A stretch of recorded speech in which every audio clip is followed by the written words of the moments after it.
Scotland's climate is changing and we're seeing the reality of that now. By 2100 we're expecting to see warmer, wetter winters, drier, hotter summers, but we're also looking at a change in the intensity of rainfall and also unpredictable weather patterns. In the last few years we've had some really significant flood events across Scotland, Storm Frank being a big one up in the northeast, but also more recently with Storm Babette in 2023, which have had significant impacts on communities and farmland around the catchments. More recently, in January 2026 and into February, we saw cumulative rainfall impact in eastern Scotland where it just felt like it rained constantly for days. So it's not just about the impacts of big floods, but also the rain constantly happening over days and months, which doesn't let any of the land have time to recover and the soil to recover. So it's just water hanging around for a long period of time. The end of 2025, we started to see some rainfall coming from October time, but still nothing compared to what we've kind of would have expected in a normal year. And certainly in the start of February in 2026, for the first 2 weeks, we saw twice the monthly average rainfall in areas of eastern Scotland. So those unpredictable weather patterns are changing, also having so many easterly flows. So it's different challenges for the future for farmers and communities. We need to learn how to adapt and live with water in the changing climate, and this for farmers would be about looking how they would manage water more effectively on their land and enabling them to recover better and quicker after flooding. SEPA is Scotland's National Flood Forecasting and Warning Authority, and we're also the Flood Risk Management Authority for Scotland. We work with the Met Office to provide the Scottish Flood Forecasting Service, and as part of this we provide the Scottish Flood Forecast, where we predict the potential flood risk for the next 3 days across the whole of Scotland. We also provide the Floodline Service, where we can send messages out for flood alerts and flood warnings in areas across Scotland, which you can sign up to on our website, and you can receive these notifications by text message, by phone or by email. And the flood alerts can help you get a potential idea of flooding within a wider area, and then we may also be able to provide flood warnings in areas where we have more detailed information. So somewhere like in the River North Esk, we've got flood warnings across certain communities and catchments all the way down the catchment, where you can get more specific information. Where SEPA can help you to prepare and understand your flood risk is we provide a service called Check Your Flood Risk, which you can find on our website. Using your postcode in your area, you can have a look and see what the flood risk is for your land from river, coastal and surface water sources. We also do a Check Your Future Flood Risk, where we're looking at a climate projection of doing little or nothing. So again, looking towards the end of the century, what could flood risk look like in your area under this changing climate. We've got flood alerts, which they've got 19 of them, which are regional, so they cover a wider area and can give you kind of that first heads up that we're expecting potential flooding across the wider. So for the River North Esk, for example, that's within the Dundee and Angus flood alert area. So that would be your first indication that there might be potential flooding. And then the flood warnings are areas where we have more detailed river level information, and we may also have flood forecasting models in those areas where we've got a greater understanding of when flooding may happen. They're based on those predictions. So this service that we provide is all year round, 24 hours a day, and to put out these messages. So I think it's about working out what action you would want to take on receiving those messages. So that flood alert, for example, looking at that alongside the information from the Met Office on the rainfall and potential rain warnings, what would you maybe take action on your land, and thinking something might happen. If you're within a flood warning area, that might be a trigger for you to go out and say move livestock away from these areas that you know may flood on your land. So it's really about understanding your flood risk first, and then knowing what action you would take, and using those services to take action is where we can help. On the SEPA website, we've got a lot of information about how you can help yourself to prepare before, during and after flooding. So there's a lot of information and advice on there that you can find, but I'd also recommend that if you have questions, if you're impacted by flooding, or you are just looking for a little bit of advice about what you can do, you can contact us directly through our customer hub. You'll get passed through to people who work in your area who'll be able to try and help answer your questions. There's different roles and responsibilities around flooding. SEPA is one of them, but we do work in partnership with other local authorities who are the Flood Prevention Authority. It could be that it's something that Scottish Water could help with.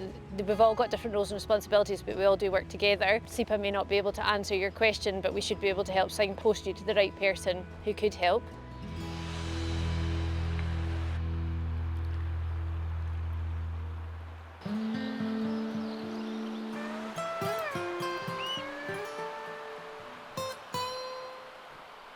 We're here standing in the River North Esk, down at the bottom stretches just outside of Montrose in the north of Angus. We're here as a demonstration site because it's quite a good representation of what farmers and landowners are having to deal with, that we're seeing more and more these days. So as you can see, there's sections of erosion in the far corner here. We're standing on a massive erosion rill right here, and I think it would be a good demonstration site just to show you kind of the things that some farmers are experiencing. Quite often when it comes to flood events, there's certain things that people can do as to prepare for the flooding to begin with. Quite often we see a lot of pinch points are actually bridges and culverts, and they're prime examples of places where debris will wash down the river and then they'll get stuck, which is one of the kind of things, and that's when rivers start backing up. So these kind of things can be cleared. We quite often get a bit of conversation about SEPA don't let us do that kind of thing.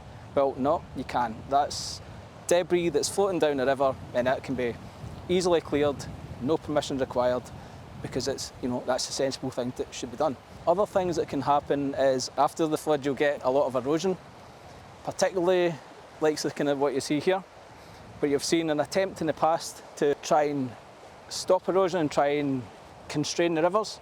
Well, actually, what the river's actually telling you what it's wanting to do, it's wanting to just expand a little bit because there's so much energy in some of these big floods, and it's causing just extra erosion into the fields, and it's something that's quite often causes a lot of debate and how to fix it. What we've got over there is it's an older style form of rock armoury that you can see has failed. We see this, it seems to be the go-to, or it used to be the kind of go-to type of riverbank protections. Quite often it's doing the opposite thing to what the river's actually wanting to do.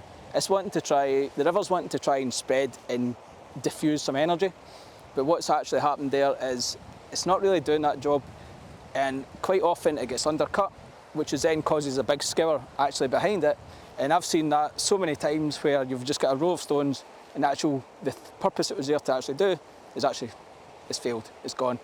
So there's best practice guidance that SEPA's got on how to actually try and tackle this kind of stuff on the SEPA website. We've got some amazing demonstration videos of using sustainable techniques, which is maybe a lot cheaper than using the traditional rock armour that we kind of see over there. And it's possibly better to start looking at these alternatives rather than continually constraining rivers and let the rivers have a little bit extra room. Like I said, there's different things that landowners can do. It's like, if there's anything that I want MD to take away from this, is to pick up the phone, get a hold of your local SEPA officer, and if you've got an issue on your farm that you wanted to discuss, please come and speak to us and discuss it, because what you think might be happening in the river might be slightly different to what's actually happening in the river. And it'd be good we've got specialist hydrologists that will come out, and we can come out and assess things and have a look and discuss things in a little bit more detail and not tell you what to do, but at least explain what's happening in the river and maybe help form ideas of how to protect river banks, and then what actually other things can you do, rather than the traditional methods which has failed there. So hence the reason we're trying to get people to go down the route of looking for more sustainable options, such as using woody debris, tree wads, root wads, where you're actually trying to make a roughness in the riverbank, because it's the roughness in the riverbank which helps then diffuse some of that energy, which is then causing that problem in the first place. And there's definitely an opportunity there for people to benefit from that.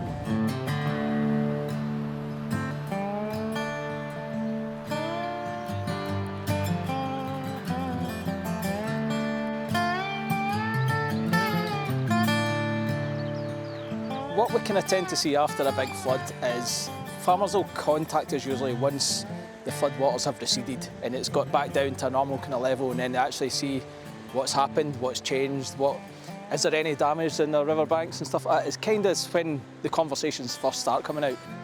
Every single flood seems to be different. Water flows in infinitely different ways when it comes to a storm and stuff like that. It just takes for something to change in a river, like riverbanks, or stones to move, trees to be moving, get dislodged, get stuck in a bridge or something like that, and then it just changes the dynamics of rivers. So that's why we always say when it comes to flooding, it's quite dynamic. Everything changes, so one bit could be affected one year, the next storm, another area will be affected. So it's usually, once the floodwaters have receded, that's when people start coming in contact with us and then discussing, this is what's happened, what can I do, what do you think? And that's when we'll get the local officers like myself, we'll usually bring some of our hydro river morphologists out, so then they can come out and actually just tell the farmer or landowner or whatever what's happening, and then help them determine, one, how much money are they willing to spend to try and fix potential problems, and what other kind of options are available for doing that. Okay, so another thing that quite often people come and speak to us about, or I think we'd like to try and encourage a little bit more, would be thinking about things more on a catchment level rather than just looking at your own individual parcels. So we have got instances where a group of farmers have came together and they've got a catchment licence for doing some small bits of sediment management, so it's a bit more controlled, and it's actually, they've got a programme of schedule of works, so they'll be looking at that every year, or they've got a 3-year plan. That's something that's maybe worth exploring, probably on a larger scale. We maybe don't have enough of that, where what we're seeing is everybody's kind of stuck thinking about their own wee bits. Well, I think it probably might be a better idea to think about and actually programming sediment management works in appropriate places in a more kind of controlled manner. Also, when doing sediment management works as well, you need to think that it's not just let's go have at it, guys. There's a bit more, there's thought that should be carried out. You know, you need to be, the rivers are an important asset for everybody. So it's not only is it just a way of draining your land, it's also an asset for someone else. So they should really be speaking, get a consensus within a catchment. Speak to the fisheries trust, speak to your local angling clubs, and everybody kind of come together and actually go, right, is there a bit of work that's required? Or is there not? You know, is it going to be a bit pointless? I think some people might argue that some sediment management works are absolutely just going to do nothing, but in other areas, maybe targeted around bridges, for example, that's maybe something that maybe needs explored more.